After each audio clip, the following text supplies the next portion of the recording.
Greetings, Internet Land. This is the Mother Brain, and I'm back once again to give you another big summer movie review, and ironically another sequel review. Today we're going to be talking about Star Trek Into Darkness.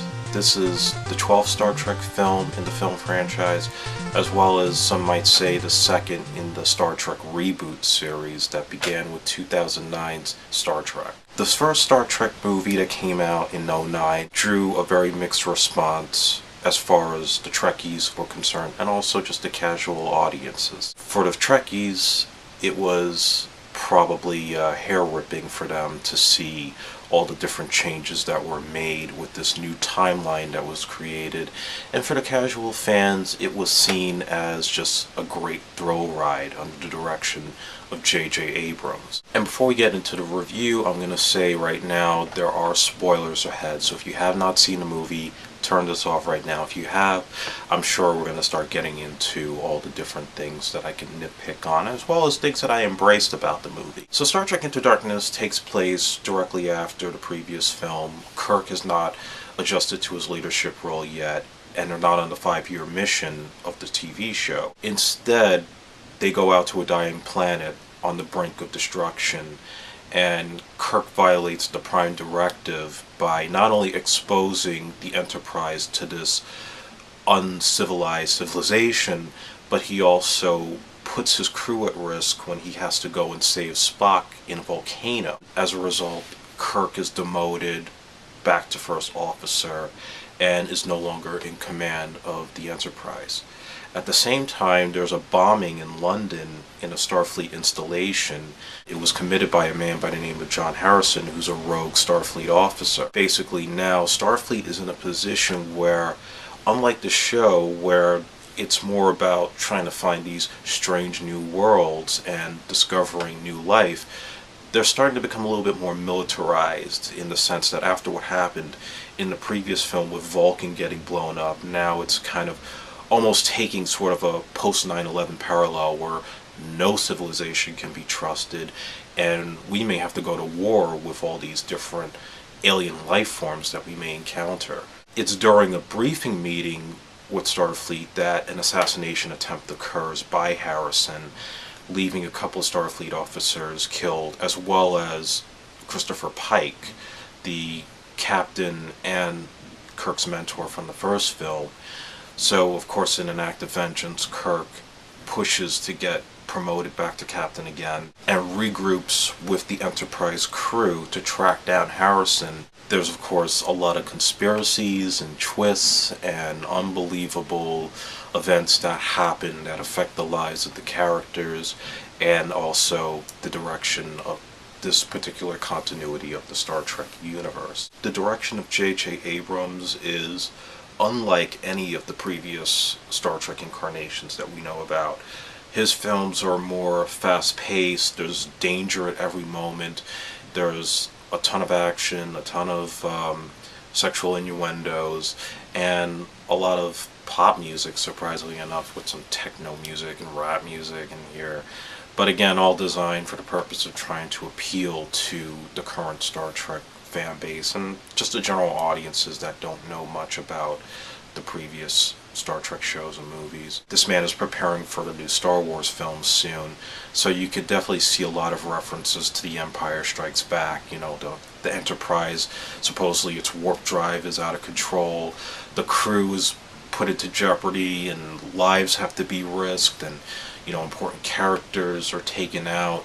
You have a fantastic cast that was established in the first film. Chris Pine shows some growth as Captain Kirk, and you have Zachary Quinto, who really gets beefed up more in the Spock role and is not just a vital character in his building friendship with Kirk, but also things that happen to him with building a relationship with Uhura, and the fact that he cannot embrace his human side yet, and things happen where, unfortunately, he probably shows a little more of his human side than we've ever seen before.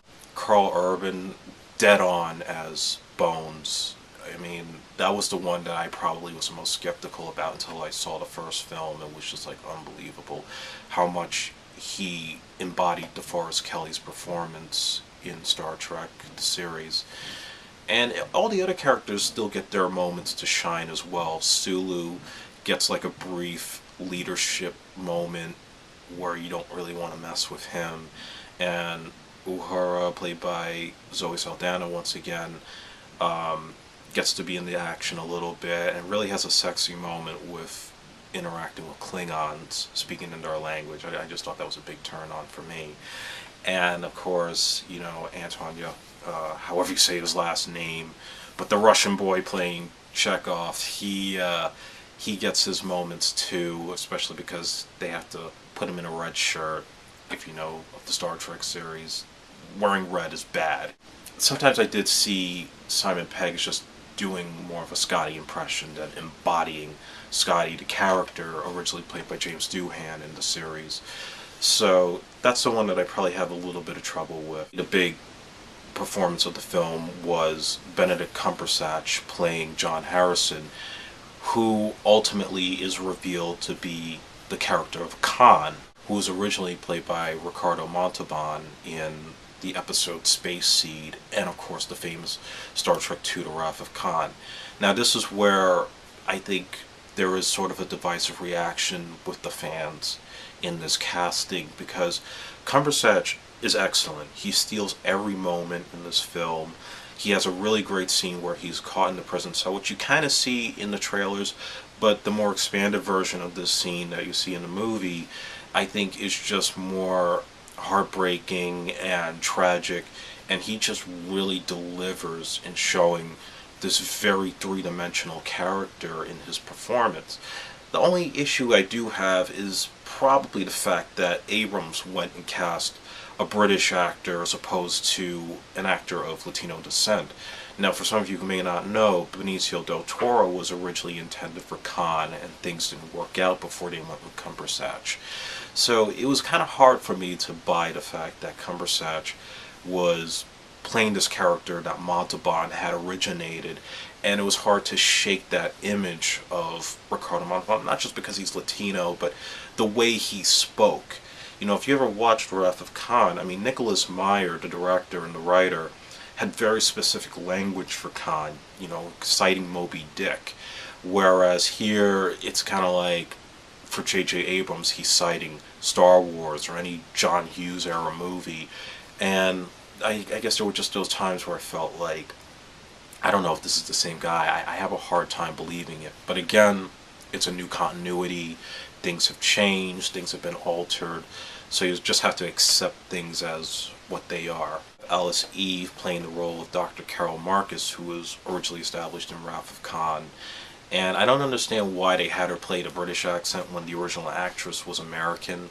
But whatever, she was decent, you know, and she had kind of a platonic relationship with Kirk that was playful at times, and she served her purpose well with the conspiracy that happened. Probably as much as I would say Cumberbatch was the scene stealer of the movie, I gotta say too, the real badass was Peter Weller playing Admiral Marcus, who's running Starfleet and is also Carol Marcus's father.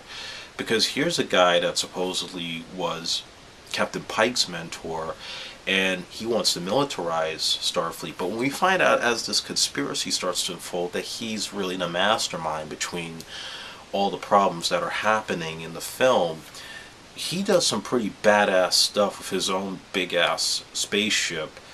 And it's just, again, I had a real joy to watch Peter Weller work, and I'm glad he's starting to come back in movies.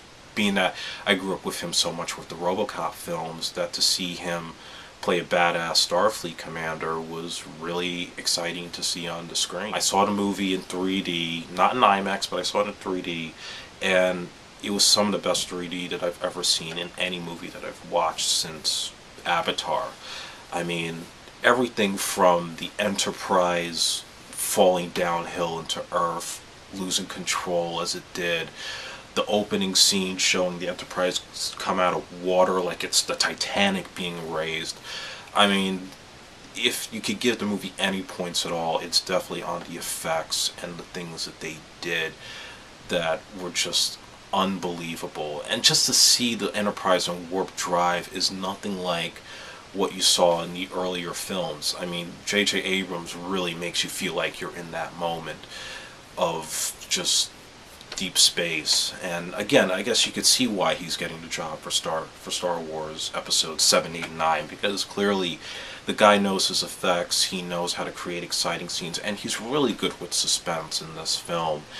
And I had a couple of moments where I flinched, I'm not gonna lie, especially with the 3D. And finally we get to see some Klingons in the film as the crew goes to Kronos to find John Harrison, aka Khan. I was a little disappointed though that we only got to see just one Klingon face. I guess it was designed to save money, so they had all the other actors wearing these metal helmets. But still, it was cool to finally see the Klingons in action and to have some purpose in the plot. Hopefully when they continue on with the films, we'll see more of them and, you know, really just enhance their roles in the film. If there were flaws, you know, again, if you're used to the original Star Trek movies and the shows, they were very more methodical about storytelling and kind of just having everything at a neutral pace. Whereas with these films, I'd say this movie is a lot more faster than the first Star Trek movie that came out in '09, simply because of the fact that every 5 minutes there's some sort of jeopardy with the crew, some sort of jeopardy with the ship, and just like things just happening left and right. And I know Nicholas Meyer and a lot of fans have complained that sometimes the fast action is a little too much. The fast, rapid pace, MTV style editing just doesn't fit Star Trek style. But again, it's 2013 and you have kids who basically are just used to having everything in the instant. I think my biggest pet peeve was the return of the old Spock, played by Leonard Nimoy. He makes another brief cameo in this movie, and I definitely had issues with that simply because it just felt like you were entering the cheat code of a video game to get past the next board. It's like once they realize that Khan is Khan, then you have young Spock consulting with old Spock about how do I go and beat this guy when he doesn't feel any pain, and it just seems like, come on, there has to be an easier way to figure this out. I feel like at this point, just let the crew just go with their own story, not have to rely on the old Spock. The problem I also had with that cameo was he gets exposed in front of the whole crew when he gets hailed from the new Vulcan, and that's just the problem I had. Like, you have old Spock being exposed to the entire Enterprise crew when this was supposed to be a secret. He's not supposed to tell anybody about their fates, and yet he shows himself and nobody questions it. I would give it 3.5 stars. It was great action, great fun. It was a kick-ass sci-fi thriller.